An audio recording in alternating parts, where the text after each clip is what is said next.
Shalom. Ya, kita bertemu lagi di minggu keempat, minggu terakhir di bulan Oktober 2020. Mari, dimanapun kita saat ini berada, nikmati hadirat Tuhan dan naikkan setiap pujian penyembahan kita di hadapan Tuhan. Mari kita berdoa. Bapa kami yang di surga, dikuduskanlah namamu, datanglah kerajaanmu, jadilah kehendakmu di bumi seperti di surga, atas hidup setiap kami Tuhan.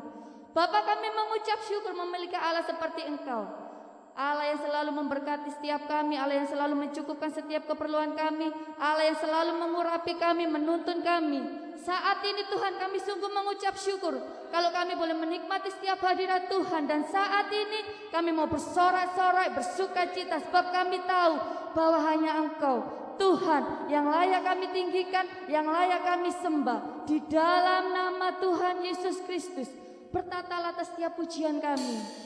Dan biarlah kami merasakan setiap urapan-Mu Tuhan. Haleluya.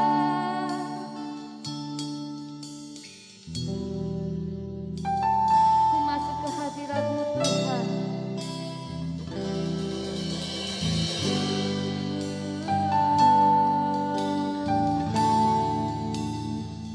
Haleluya.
Yesus,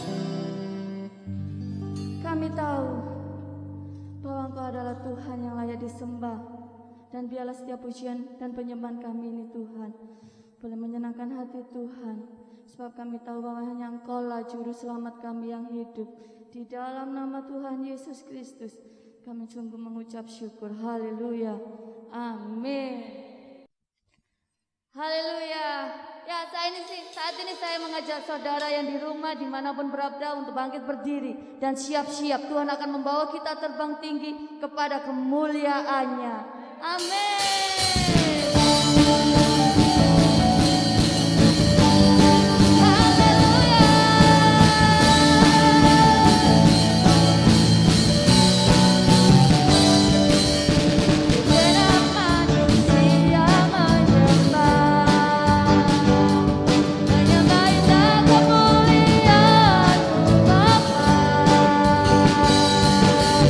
Kau angkat kami dari kegelapan.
terbang tinggi kepada kemuliaannya.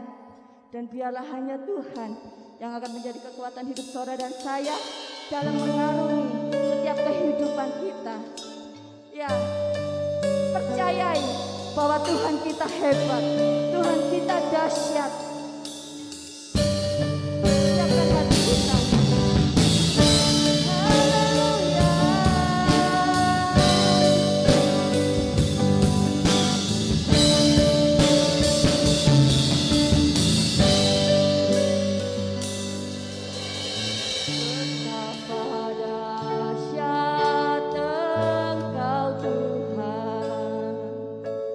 Pencipta segala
mari kita berdoa. Bapa, kami mohon pertolongan Roh-Mu yang kudus untuk menolong kami, supaya kami boleh mengerti setiap firman-Mu, kami boleh mengerti setiap perkataan-Mu. Kami rindu tuntunan-Mu, mari ubahkan kami, mari ajar kami, mari didik kami, mari bentuk kami Tuhan, nyatakan setiap kesalahan kami, perbaiki setiap kelakuan kami rindu Tuhan, bawa kami semakin hari semakin berkenan di hadapan-Mu Tuhan, semakin indah di hadapan-Mu, menjadi biji mata-Mu, penuh dengan kemuliaan-Mu. Terima kasih ya Bapa, Roh Kudus mari ajar kami, di dalam nama Tuhan Yesus Kristus, haleluya, amin. Saudara-saudara, pagi hari ini kita akan berbicara tentang iman. Kita tahu banyak cerita dari setiap kesaksian iman, karena iman mereka kesembuhan terjadi, karena iman mereka pemulihan terjadi, karena iman mereka hal yang tidak pernah mereka pikirkan dan bayangkan itu mereka nikmati. Karena iman, Alkitab mencatat Habel mempersembahkan persembahan yang terbaik buat Tuhan. Karena iman pula Henok bergaul karib dengan Tuhan sehingga ia mengalami terangkat tanpa mengalami kematian. Karena iman, Nuh tanpa melihat, ia menangkap setiap visi Tuhan dan membuat sebuah batra yang begitu besar untuk menyelamatkan hidupnya dan keluarganya. Hari ini kita juga akan belajar bersama untuk kita bisa menikmati bahwa iman kita membawa kita keluar dari segala pencobaan, membawa iman kita semakin dekat dengan Tuhan. Iman kita membawa kita pada pemulihan dan pemulihan. Iman kita membawa kita pada pemurnian, pembenaran karena kita beriman. Tapi kita mungkin bertanya-tanya, apa sih kata iman menurut firman Tuhan? Mari baca di kitab Ibrani pasal yang ke-11, ayat yang pertama. Saya berdoa kita bisa mendapati ini dari Alkitab kita masing-masing untuk kita bisa bersama-sama membacanya. 1, 2, 3, Ibrani pasal yang ke-11, ayat yang pertama. Demikian firman Tuhan. Iman adalah dasar dari segala sesuatu yang kita harapkan, dan bukti dari segala sesuatu yang tidak kita lihat. Dari ayat ini kita tahu ternyata iman itu menjadi dasar. Sebagai orang percaya tidak asing kita dengan kata iman. Tapi dalam menjalani setiap hari-hari kita, pekerjaan kita, pelayanan kita, hobi kita, kesukaan kita, apakah kita mendasarinya dengan iman? Di kitab terjemahan yang lain yang bisa dan mudah kita pahami adalah iman itu berarti merasa yakin akan yang kita harapkan. Iman itu merasa yakin akan apa yang kita harapkan.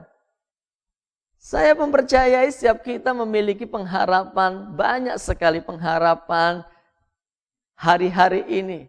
Baik pengharapan yang kita punya di waktu yang lampau maupun sekarang masih kita harapkan. Dan dasar untuk bisa memperolehnya dan menikmati apa yang kita harapkan adalah iman. Iman itu seperti pondasi yang harus kita taruh terlebih dahulu sebelum kita mengharapkan sesuatu, sebelum kita melakukan sesuatu. Sebelum kita mencapai sesuatu, menginginkan sesuatu, maka dasar dari semuanya itu adalah iman. Oke. Iman itu harus merasa yakin. Kalau kita berbicara tentang surga, yang semua manusia di dunia mengharapkannya, apakah kita sudah merasa yakin bahwa surga itu akan menjadi bagian kita? Ketika kita pulang, ketika kita meninggalkan dunia ini, apakah di antara kita merasa yakin bahwa pengharapan akan surga setelah kematian di dunia itu bisa kita nikmati? Jika ada dari antara setiap kita masih belum yakin, saya mau ajak kita untuk melihat ayat ini. Di kitab Efesus pasal 2 ayat yang ke-8. Kitab Efesus pasal yang 2 ayat 8 berkata begini. Sebab Karena kasih karunia kamu diselamatkan oleh iman. Itu bukan hasil usahamu tetapi pemberian Allah. Haleluya. Luar biasa bukan? Kita bisa mengerti, kita bisa memahami, kita harus merasa yakin bahwa surga, hidup kekal adalah karunia, anugerah yang Tuhan berikan buat kita. Bukan hasil usaha dan pekerjaan kita. Sehebat apapun kita tidak akan pernah mencapai surga. Sebaik apa, sesuci apa, setidak bersalah apa kita, setampan, seelok, secakap apapun kita, kekuatan kita tidak akan pernah bisa mencapai surga. Karena surga itu adalah hadiah.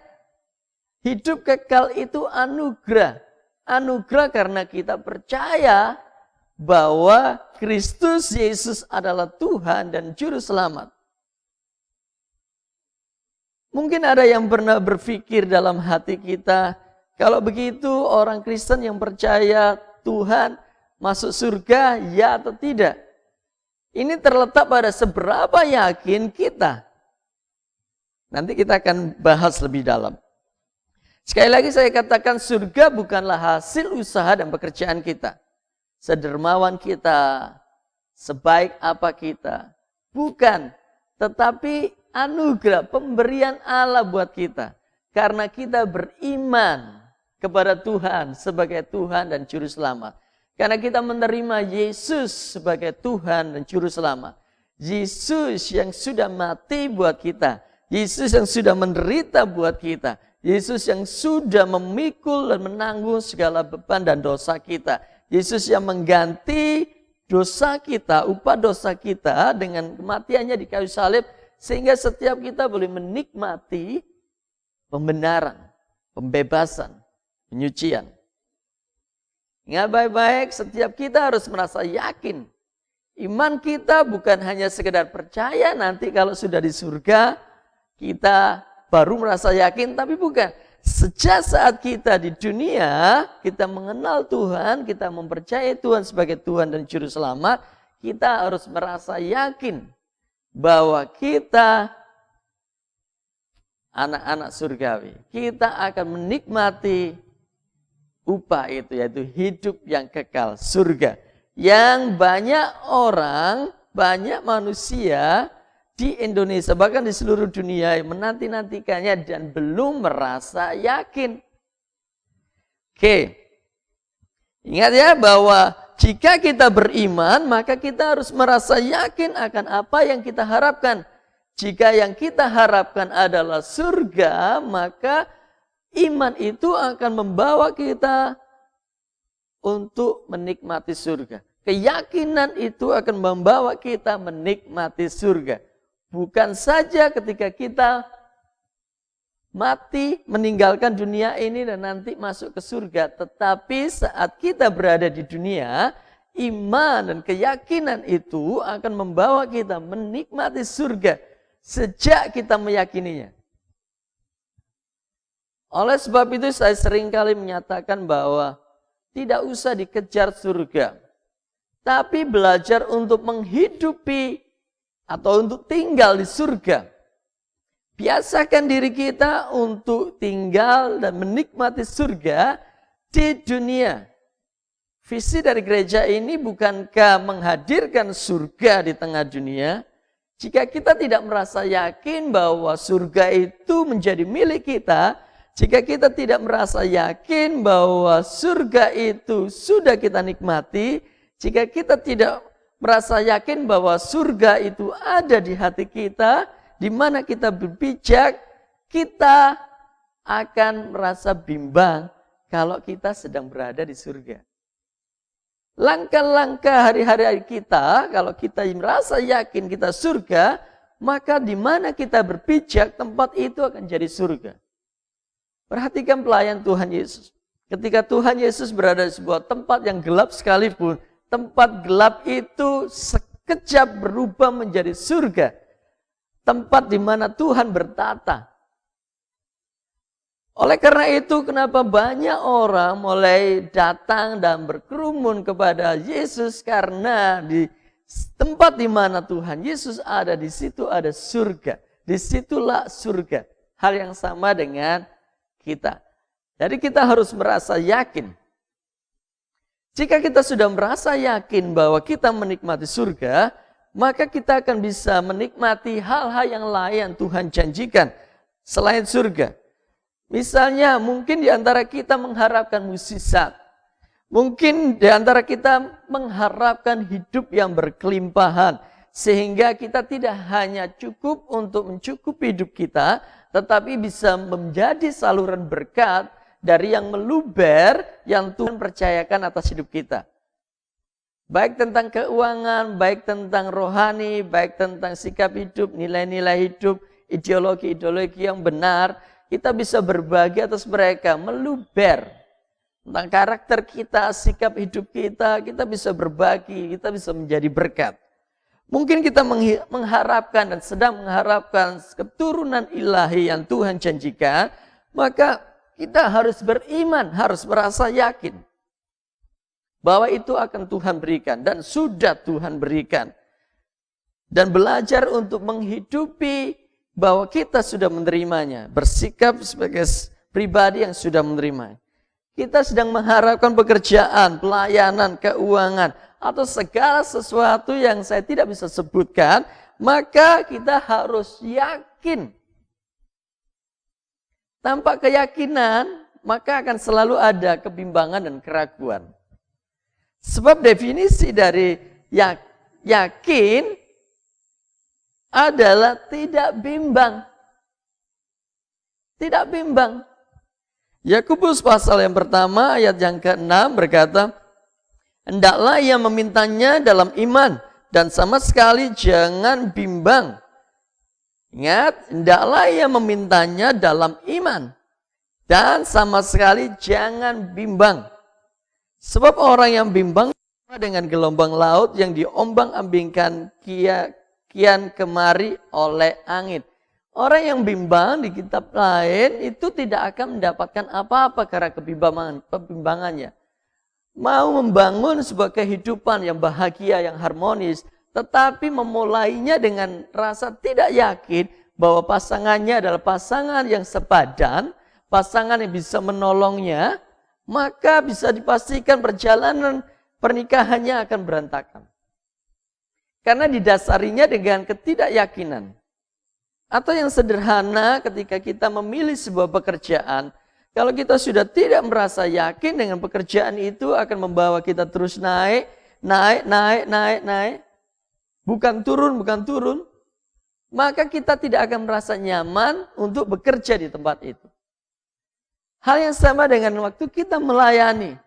Kalau kita sudah tidak merasa yakin bahwa Tuhan panggil kita untuk memberkati, bahwa Tuhan panggil kita untuk melayani, bahwa kita dipanggil Tuhan untuk menjadi pribadi yang akan Tuhan bentuk untuk menggenapi rancangan yang mulia di dunia ini, maka kita akan menjalaninya dengan penuh kebimbangan. Itulah banyak dari para pelayan Tuhan dari satu tempat meloncat kepada satu tempat karena ia tidak merasa yakin akan hidupnya.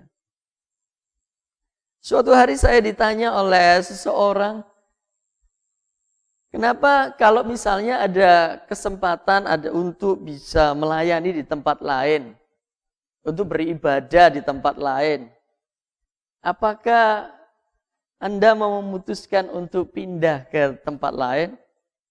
Saya menjawab begini, saya ditempatkan di sebuah gereja bukan untuk menjadi penerima dari gereja yang menyajikan sesuatu kepada saya. Tetapi saya ditetapkan untuk menjadi pemberi, menjadi pengubah dari apa yang Tuhan sudah percayakan hidup saya. Hal ini meyakinkan saya dalam keadaan apapun saya akan berada di gereja, di tempat di mana saya bisa memberkati. Tantangan yang saya alami boleh ada.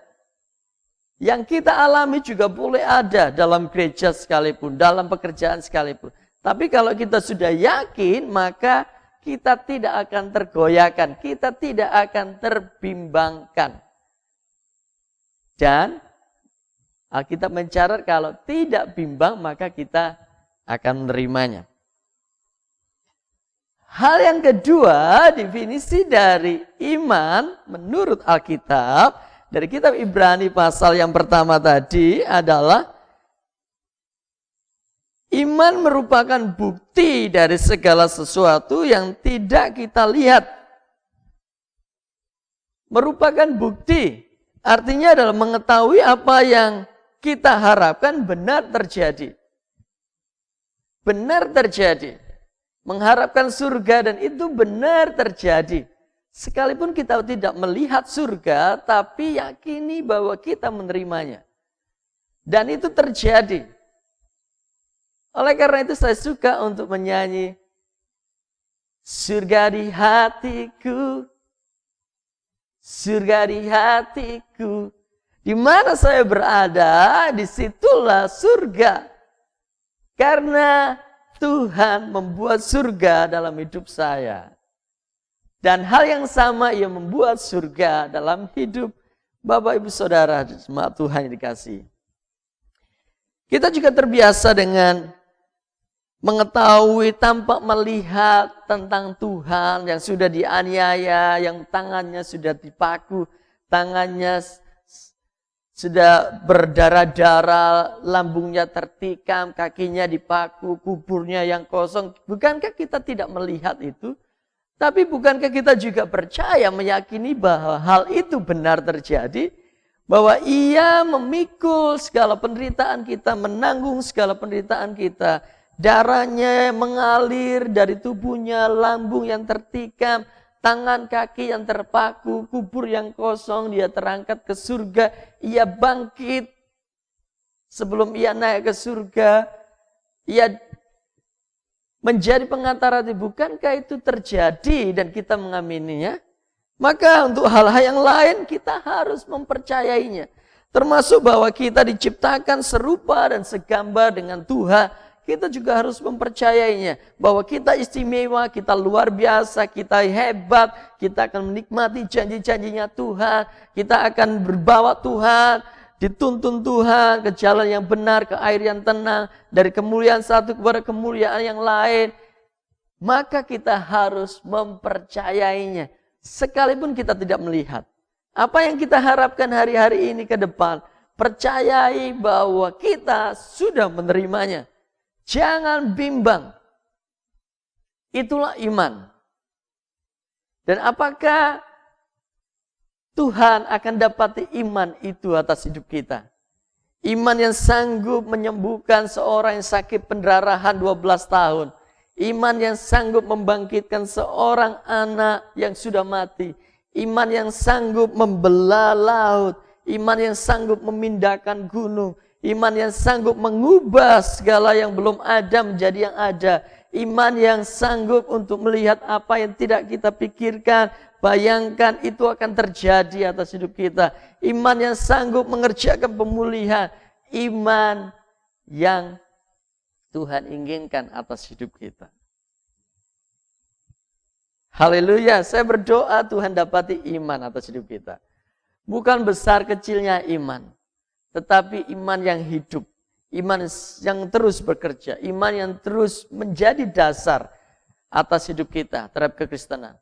Atas setiap firman Tuhan yang kita dengar, atas setiap nubuatan dari firman Tuhan yang keluar, atas setiap janji, maka miliki iman, miliki keyakinan dan jangan bimbang.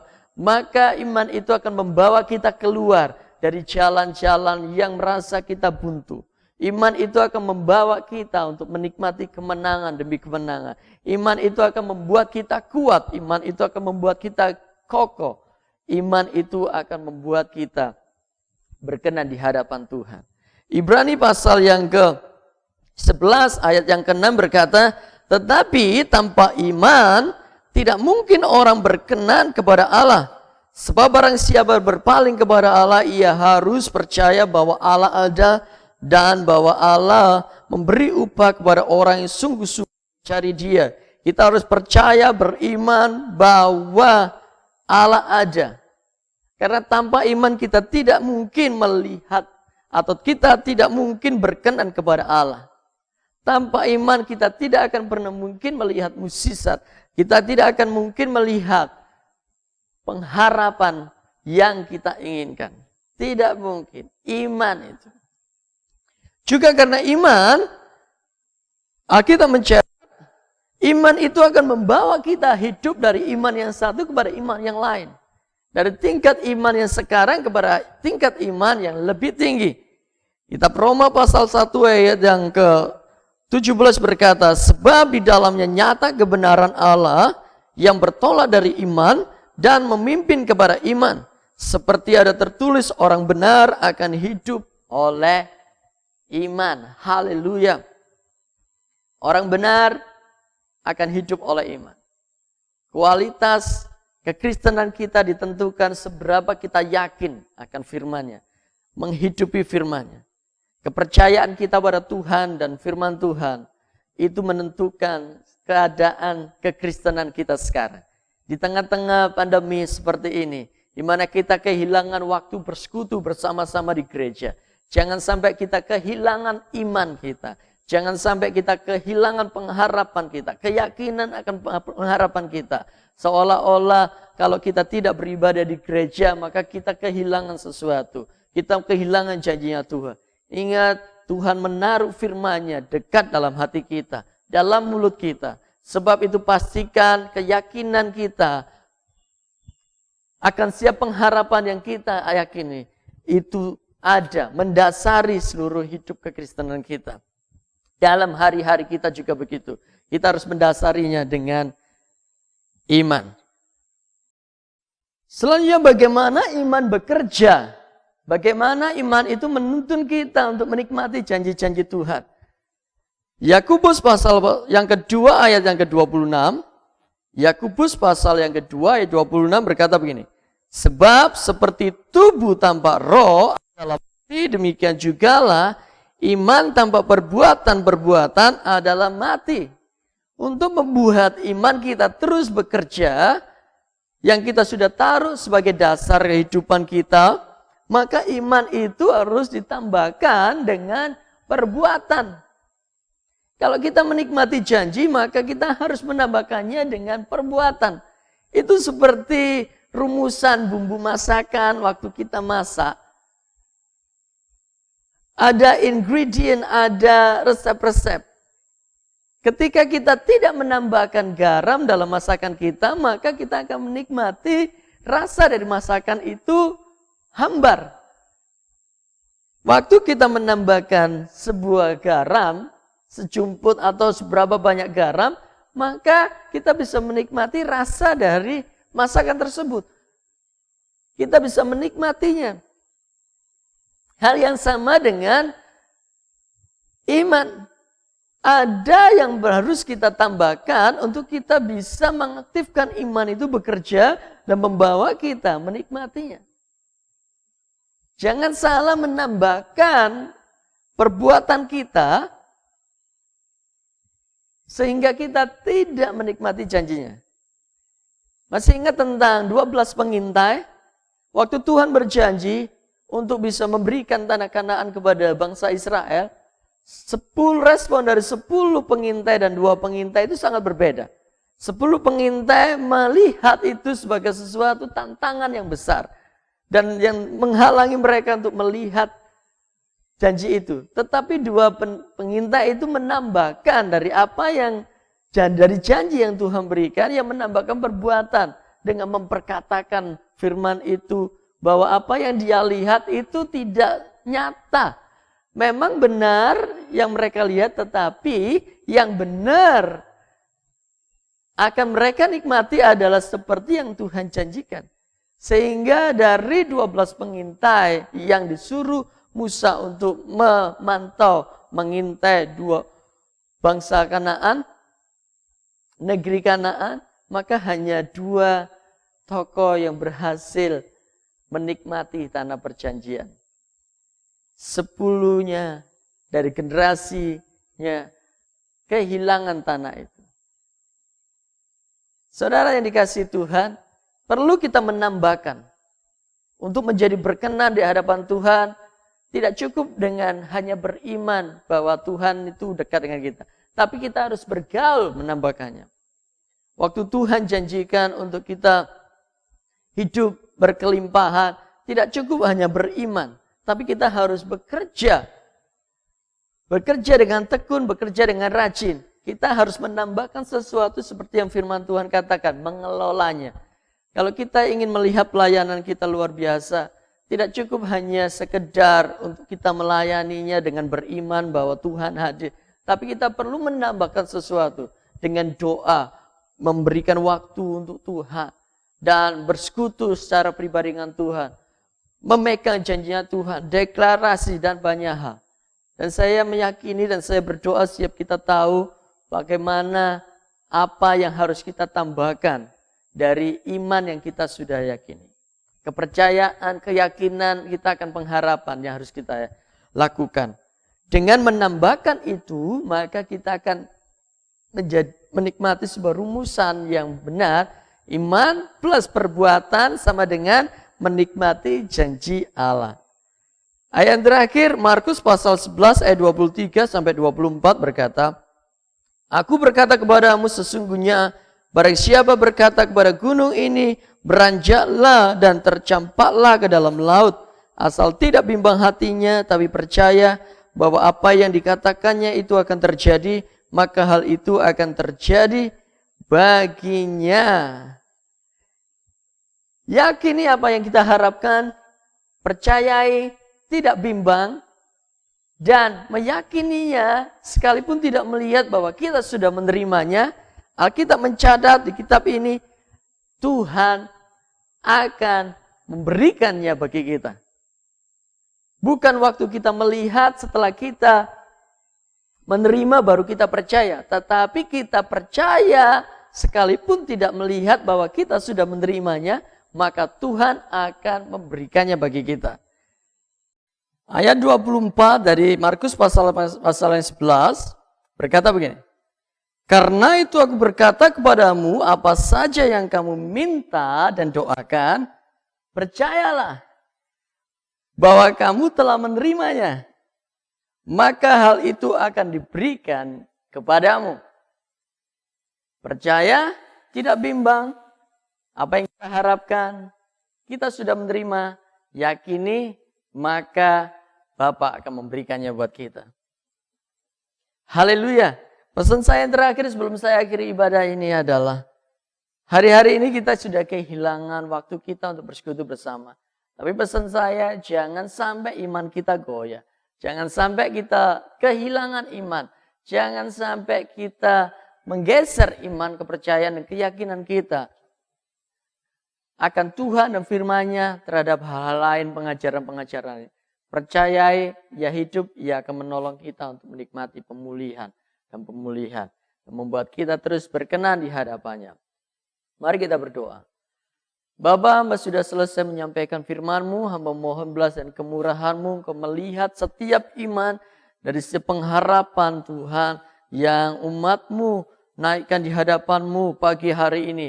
Saya berdoa Tuhan seperti dan iman yang mereka punya hari ini, mereka melihat setiap yang Tuhan sudah janjikan atas hidup mereka. Saya berdoa iman yang tidak goyah itu ada atas hidup umat-Mu yang membawa mereka, menuntun mereka untuk menikmati janji-janji-Mu. Jangan biarkan iman mereka goyah di dalam nama Tuhan Yesus. Yakini apa yang kita imani seperti yang kita harapkan terjadi atas hidup kita. Di dalam nama Tuhan Yesus, terima berkat Tuhan. Haleluya. Amin. Tuhan Yesus memberkati.